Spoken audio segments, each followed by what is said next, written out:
കോട്ടയം മായർക്കുന്നത്തെ ജിസ്മോളുടെയും മക്കളുടെയും മരണം ക്രൈംബ്രാഞ്ച് അന്വേഷിക്കണമെന്ന ആവശ്യം. ഇക്കാര്യം ആവശ്യപ്പെട്ട് ജിസ്മോളുടെ പിതാവ് തോമസ് മുഖ്യമന്ത്രിക്ക് പരാതി നൽകി. നിലവിൽ ഏറ്റുമാനൂർ പോലീസാണ് കേസ് അന്വേഷിക്കുന്നത്.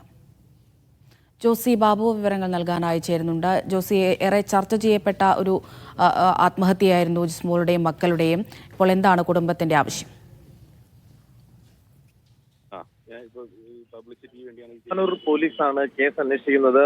ജിസ്മോളുടെ മരണവുമായി ബന്ധപ്പെട്ട് ജിസ്മോളുടെ ഭർത്താവ് ജിമ്മി, ഭർത്തൃപിതാവ് ജോസഫ് എന്നിവരെ പോലീസ് അറസ്റ്റ് ചെയ്തിരുന്നു.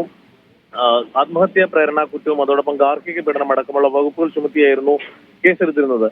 കൂടാതെ ജിസ്മോളുടെ ഭർത്താവിന്റെ സഹോദരിയെയും ഈ കേസിൽ പ്രതി ചേർക്കുകയും ചെയ്തു. പക്ഷേ മറ്റു തുടർ നടപടികളൊന്നും പിന്നീട് ഉണ്ടായില്ല.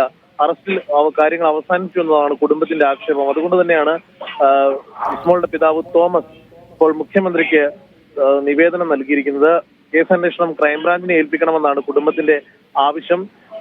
ജിമ്മിയുടെയും അതോടൊപ്പം തന്നെ പിതാവ് ജോസഫിന്റെ അറസ്റ്റിൽ മാത്രം ഈ കേസ് അവസാനിക്കുന്നില്ല. കൂടുതൽ ആളുകൾക്ക് ഇതിൽ പങ്കുണ്ട്. അവരെ അറസ്റ്റ് ചെയ്യണം, അവരെ ചോദ്യം ചെയ്യാനും പോലും പോലീസ് തയ്യാറാകുന്നില്ല എന്നടക്കമുള്ള ആക്ഷേപം കുടുംബം ഉന്നയിക്കുന്നുണ്ട്. അതേസമയം ഈ കാര്യത്തിൽ ഒരു അന്വേഷണത്തിൽ വീഴ്ച ഉണ്ടായിട്ടില്ല എന്നാണ് ഈ പോലീസ് പറയുന്നത്. കഴിഞ്ഞ ദിവസം ഈ കേസുമായി ബന്ധപ്പെട്ടുകൊണ്ടിട്ട് ഏറ്റവും നിർണായകമായ നടപടിക്രമങ്ങളിലേക്ക് പോലീസ് കടന്നിരുന്നു.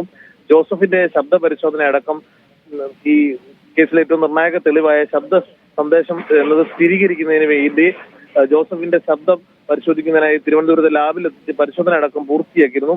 അത്തരം നടപടിക്രമങ്ങൾ പുരോഗമിക്കുകയാണ്. വൈകാതെ കുറ്റപത്രം സമർപ്പിക്കുമെന്നും അന്വേഷണ സംഘം വ്യക്തമാക്കുന്നു. അതിനിടെയാണ് ഇപ്പോൾ കേസന്വേഷണം ക്രൈംബ്രാഞ്ചിനെ ഏൽപ്പിക്കണമെന്ന് ആവശ്യപ്പെട്ടുകൊണ്ട് കുടുംബം മുഖ്യമന്ത്രിക്ക് പരാതി നൽകിയിരിക്കുന്നത്. ദിവ്യ.